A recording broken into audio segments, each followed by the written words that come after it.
Okay. I'll All let right. you know. That's cool. I figure, hey y'all, with the ADD crowd, will just keep everything short. I feel like I'm talking to a bunch of children, but anyway. We never grew up, Pastor Dick. Right. Hi y'all. How's everybody doing?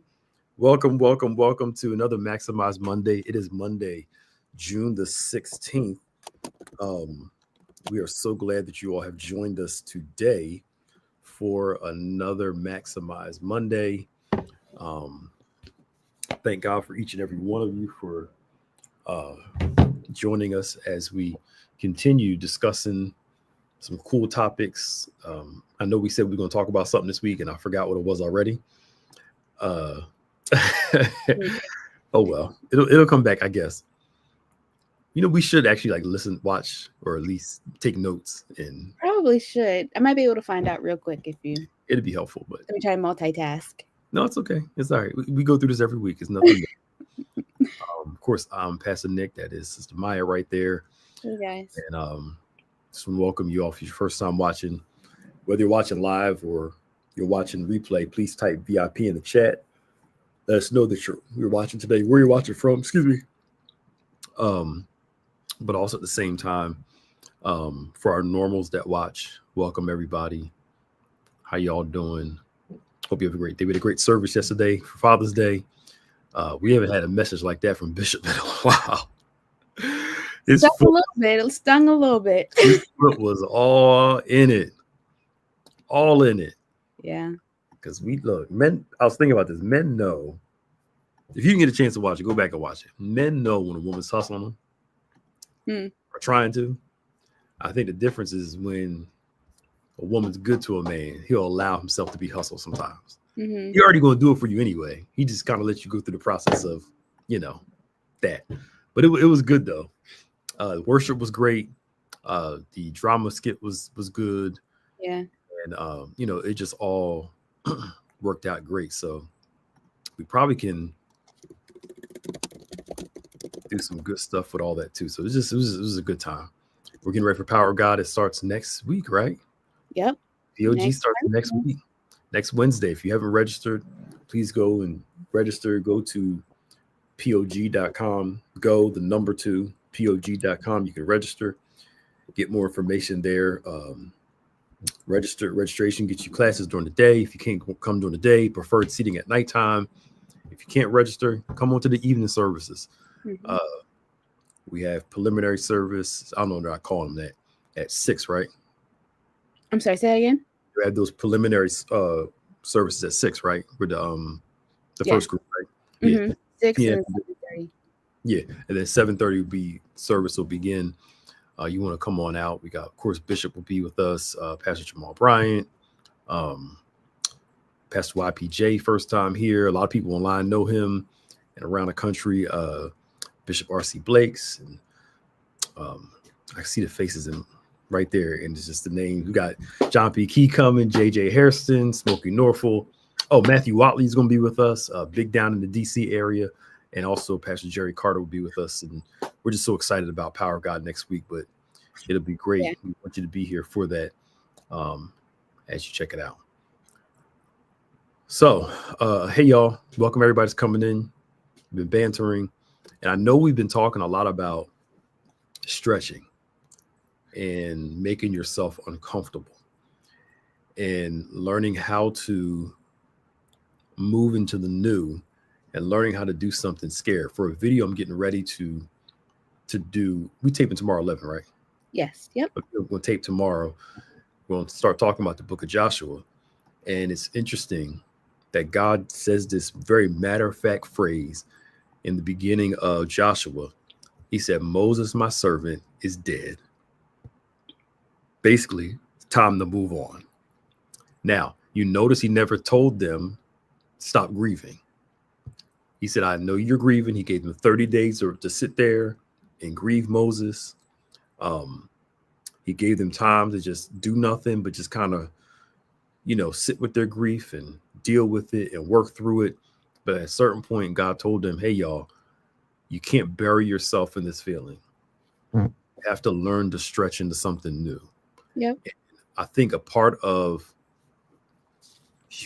our humanity We look for comfort to start something rather than learning how to do things when you're uncomfortable, when you're grieving, when you're sad, when you're stressed, when you're anxious. We're waiting for the perfect time. But what if the perfect time to start is when you don't feel like starting? Yep. What if the perfect time to start is when you don't want to start? What if the perfect time to start is when you're weak? Watch this so you can discover God's strength in your life where you can't do it on your own. You trust that God can stand up in you to go do it.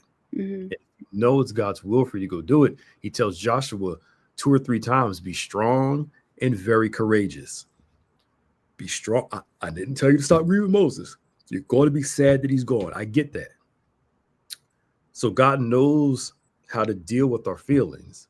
He knows we have justifiable feelings, but he doesn't want us to be buried in those feelings because Yeah. grief is not a sin. But God will allow you to, he'll call you to something while you're dealing with something at the same time to Mm-hmm. show you that you have to be successful in God. You have to learn how to do both. Mm-hmm. Deal with this, go do this at the same time.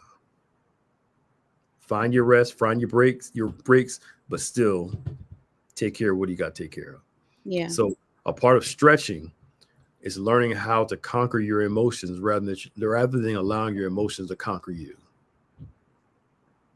What I mean by conquer is learning how not to let them dictate your day. Mm-hmm. That's not always easy all the time, depending on what you're dealing with. So I'm all for you need to take 10 minutes to go relax. You need go lay down from. I ain't got no problem with that. Depending on what you're dealing with, it's just learning not to be buried in the feeling. Yeah. That's all. I know Yeah. I said a lot. It did. um, but no, I think it's important because for a lack of better words and you know a lack of a better way to say this where it sounds a little better, life goes on. And so, like, you have to be able to keep moving forward, still acknowledging your feelings and, I'll say supporting your feelings. And what does that look like? Having conversations with people, seeking help, having that core group of people who can help support you through the process of grieving um, while you're still moving forward.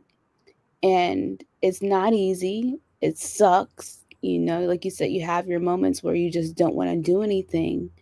And I think it's healthy, like you said, to be able to take naps and have that time for yourself. But maybe that's part of the issue too, because we're not addressing it. Mm-hmm. You're not able to, you're not allowing yourself to process and move forward. You know what Yeah. I mean? Yeah. So all that you have to go through it in order to get to the other side. Mm-hmm. So, yeah. And I think that's why God gave them. Look, you got a month. He Mhm. didn't say that. Like, he didn't say that like front. He didn't say, Right. "Oh, y'all got a month," but he gave them. but he gave them time to work through and process, Mm-hmm. and just let them sit there for a minute. And he didn't say it was a sin. He didn't say it was bad. He didn't call them weak. He's like, you lost somebody pivotal, somebody you've known for a long time. Yeah. Take a break for a little bit. But then after a month, he was like, all right, y'all, you got this whole land you got to conquer. Mm-hmm. Moses led you here for a reason. And he didn't lead you here to stay with him in the grave. He led you to do to go into the promised land. And I think that's why God buried Moses. And the Bible says nobody knows where God buried him. Mm-hmm. It's probably because the people would have tried to stay where Mm-hmm. Moses was, but God made it so where nobody would find where he was buried. Mm-hmm. So you ain't got nothing to go back to in a sense of you have to go forward. Mm-hmm. And I think we do people that we care about and that cared about us a disservice Yes. by not fulfilling what they raised us to do. Mm-hmm. You know, they're like, I raised you, I led you, I taught you. So when I'm not here, this is what you Yeah. know you have to do. And again, God wasn't being mean. He was just saying, hey, y'all know we brought you here for a reason. Not Mm-hmm. to sit here on the one side. You got to cross this Jordan and you have to go to the other side. Mm-hmm. And that willingness to do it while you're in pain. You have Mm-hmm. to be able to work wounded, work tired, work struggling, work anxious, work depressed, but also deal with your problems now. I'm not saying don't deal with them. Learn to deal with them. Because sometimes we can use work to suppress how we feel. Mm-hmm. Work to deny how we feel. We'll use work and being busy so we want to deal with it rather than learning how to deal with it and work at the same time. Yeah. You have to be able to do both. Yeah. And I think too, it's very easy just as humans for our pains to become like our idols, where we're Mm-hmm. giving so much intention and we're describing ourselves so much by our pain that Mm-hmm. it's just becoming everything to us, that by it's taking away our attention and our focus and our faith of God. So being able to, like we said before, acknowledge that yes, this is something that exists, this is something that I'm going through. I have God who is able to, for lack of better words, counter all that. That he'll get me through all that. And then there's the rainbow at the end of the uh uh at the end of the light at the end of the rainbow. I'm getting all my mixed up. But there's the promise at the end of all of the struggle. So being able to acknowledge the pain, but also give it to God, I think um, helps to get to that, right? Yeah. And just makes it, I don't know, worth it. Yeah. Yeah. There's one of my favorite scriptures when Peter's talking about suffering. Mm-hmm. And he says, during times of suffering, I'm paraphrasing here, 1 Peter 4, commit your doing unto God as a faithful creator. Mm-hmm. That while you're suffering, commit yourself to him, commit your ways to him, because God is faithful and God is your creator, in committing yourself to doing good because of who he is. Yeah. Obedience will help you avoid doing something crazy while you're going through. Because when we're struggling, we seek relief in all the wrong places. Mm-hmm. You ever notice when you're stressed, you're stressy, you don't want to go after the salad. You want a burger, you want some cake, you want some comfort food.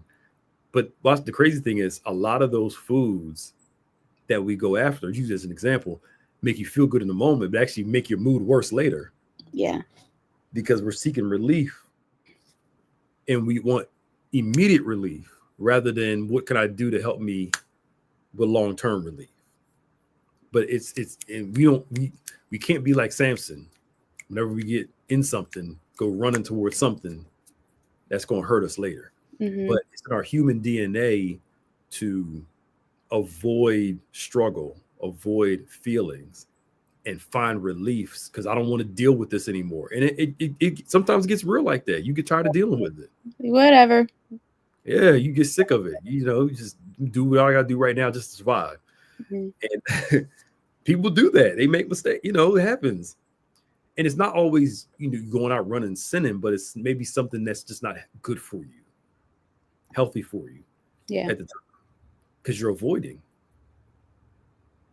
When God's calling us to process, deal with it, build your capacity up so you can work through it. Mm-hmm. Like I've been saying for this whole past year in this live, lean into it. Lean into it. With Yeah. help, with assistance, with guidance, with love, with people helping you. You can't avoid it forever. You're going to have to deal with it. Lean into that bad boy. Mm-hmm. All right. So you can find some sense of resolve. And some things, I don't know who it's for. Some things will never make sense. And once you learn to accept that, it makes it easier to deal with. Mm-hmm. Because we're meaning makers. We're always trying to make sense of everything. Everything has to have meaning. When sometimes this answer's simple, the person that hurt you was a jerk. There's no other meaning to that. We're trying to find the why and the reasoning, and the person was a jerk. Because the reality is, if you find out all the reason why they're a jerk, is it going to make you feel any better? Sometimes the answer is just simple. You were around somebody that took advantage of something, did something wrong to you. That's just what it is. You can learn from it. Mm-hmm. But for some reason, we always have to find it's hard for us to accept the truth of what it is. We got to find some glamorous reason to fix it when no matter the reason, it's not going to fix it. It happened. Yeah. Yeah. No. Goes back to Eve taking that bite out of the apple. Like, you don't have to know everything. And sometimes finding out these things does more harm than good. Yes. So, yeah, I it's still, one of those things. yeah. I still remember you said that uh years ago. I thought that was quite profound. You were on you must have been saved that day when you start talking about Eve's quest for knowledge. I can't remember. I still cannot remember how you phrased it, but you're right. We don't have to know everything. Mm-hmm. But our quest for control, that's really what it is, to control and lifting ourselves up and knowing everything can get you in trouble sometimes. It's just, what is it going to do for you to figure that out? And I'm all for knowledge and learning. I'm go to school, read books, learn, Yeah. think through it, process through it. But I think sometimes we miss the simple answers, trying to search for something deeper than what it is. Sometimes it's just a simple answer. Mm-hmm. Boom, that's what it is. And you learn to accept it. Yep. It's like when I tell my kids no. Sometimes the answer is no. I told you why. And Mm-hmm. I don't care how you reason around it, the answer is still no, accept the no. Mm-hmm. You may understand it now, you may understand it later, but the answer is still no. Yeah. Even God says the same thing. Mm-hmm. Mm-hmm. Yeah. I don't know. It just we we have to the devil will convince you to go on this trail to figure out something that you'll never figure out, never make sense. Mm-hmm. It reminds me of those like movies and TV shows where a person's on this quest to figure out this thing that happened in their family. Everybody's like, just leave it alone. Yep. Just leave it alone. But they just got to keep, and their whole life is flipped, devastated. Just everybody, I told you, leave it alone. But our lack of acceptance of a thing will have us continuing to. I remember Bishop said something in the Forgive Again, Live Again series. Mm-hmm. He said, you know, the person did wrong already. Why are you searching for all the reasons and all the answers and all the whys? Mm-hmm. Because, and like you said, he said, the premise he said was, if you figure out, if you start asking questions and you learn about the why and all other stuff, it's going to make you even madder because now you know more information. The person cheated on you. Do you got to know exactly what day, what time, how it happened, and all stuff? Yeah. All the information is going to make you worse now. Right. It happened. You accept it.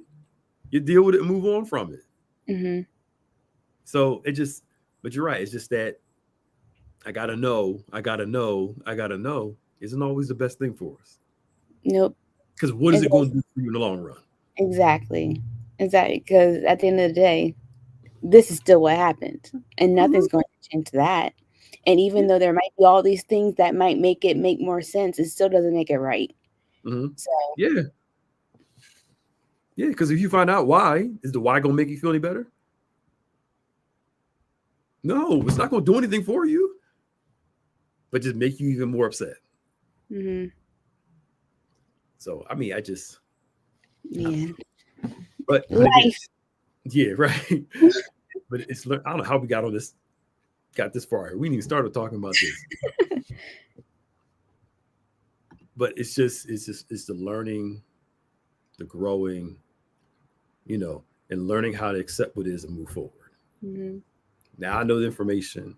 Now I know what happened. What can I do about the rest of my life? Yeah, And not try to minimize what happened.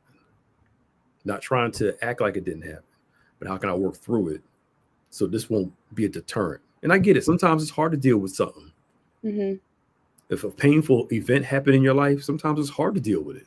Yeah, Because you don't want to face it. Because if I face it, then I gotta feel the pain that I've been avoiding this whole entire time. mm-hmm.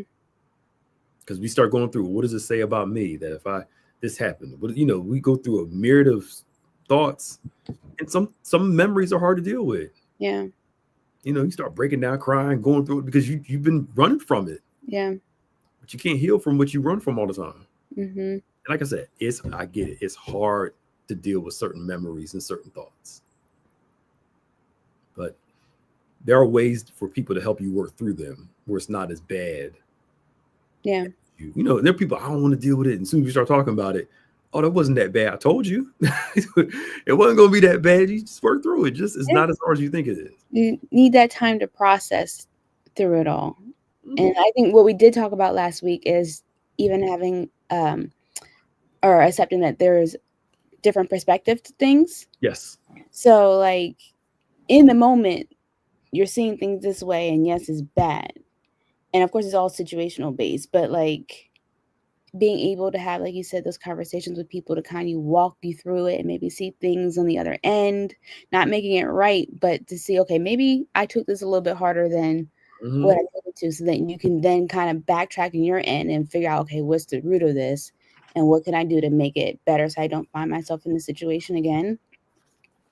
But then also, to move forward, even if, like you said, the person was just a jerk, Hmm. allowing yourself the time to move on, for lack of better words, and to heal and work through the after effect of what everything did for you, right? You can't do that unless you sit through it. Hmm. Yeah, because you can't live in avoidance your whole life, which a lot of us do. If I act like it's not, it reminds me of when you're a kid, you can't see me, you Mhm. can't see me, and it's like, no, we can see you. Yeah. but but putting all those false little things up to act like you can't. No, God, life has a way of bringing it back around again. Yeah. To confront those childhood issues, those childhood things, and learn to be a better person throughout that. And sometimes it'll smack you right in the face. Hmm. Like I can be, I can be a very direct person, and as I've gotten older, I've learned to be more cautiously direct, depending on who I'm talking to. Hmm. You know, some people need a little more oomph, and some people don't. Hmm. But I know I have a tendency I can be versus now it's like, let me pat you a little bit versus pa, it just, what I'm saying? It just, but I know that about me. So I'm overly cautious with that sometimes. Hmm. Um, but again, it takes somebody saying that to you or you confronting, yourself to be Yeah. able to work through how you interact and how you deal with things. But you can't avoid. What I'm trying to say is you can't avoid the parts of you that need growth. Right. If somebody walks up to you and says you need to smile more, and you hear it enough times, that means you look miserable all the time. Hmm. Why people think I look miserable all the time? Obviously, if you have that many people saying it to you, something's off. Yeah. You know?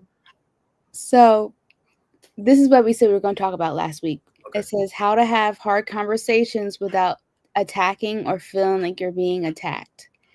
So going by what you just said, like sometimes people will come to us and say, like, you need to fix your face. And, we start questioning, well, what's wrong with, there's nothing wrong with my face and head rolling and everything. Mhm. Where it really is, okay, maybe there is something internal that is displaying on the outside.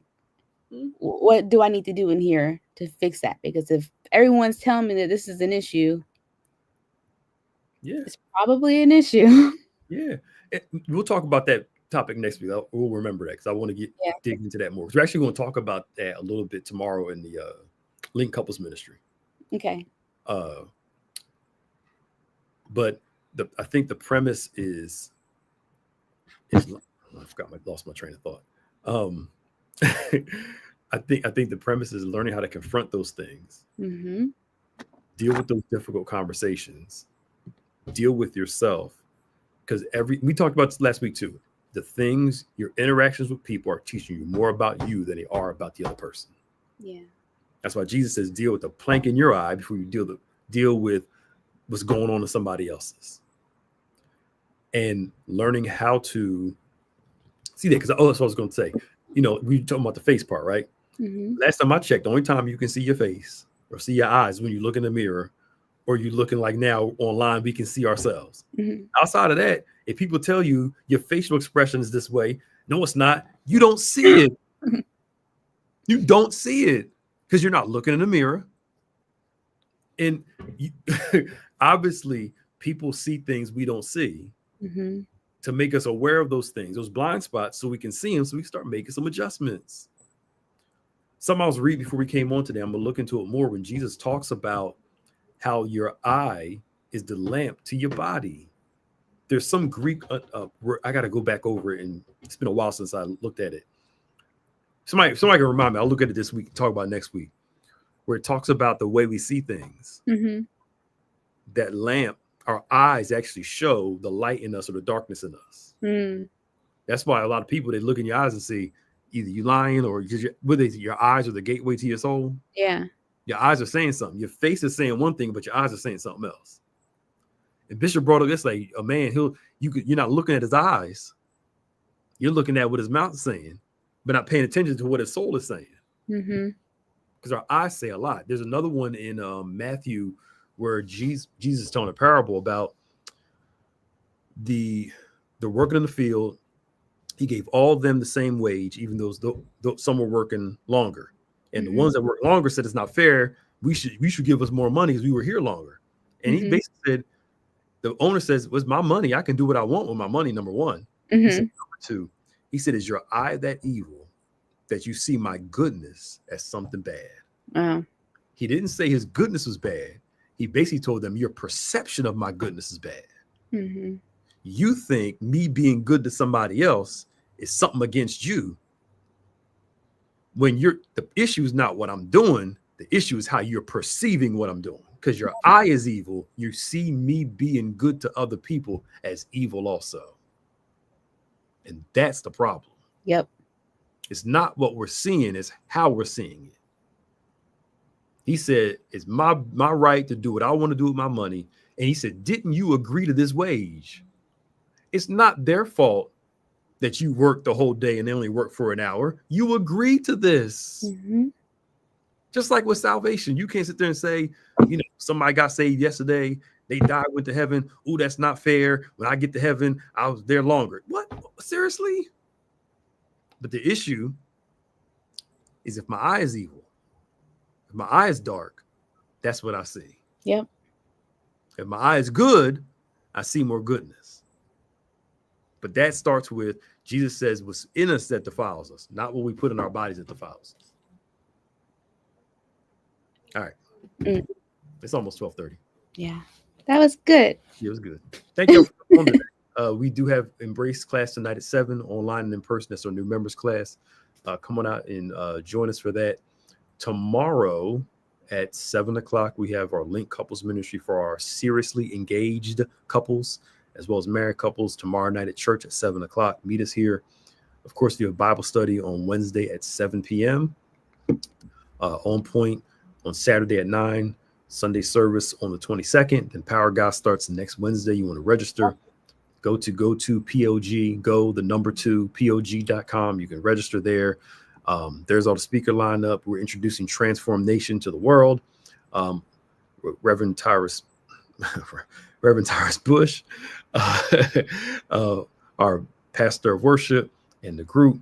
It's going to be a great time. Come on and register. Come on and see us next week, Wednesday through Friday, and we're getting ready for Men's Day on the 29th. Yep, at 11 a.m. 11 a.m. All right, y'all. The Lord bless you. Lord keep you. And we'll see you next Monday for another Max Box Monday. See you later. Bye, y'all.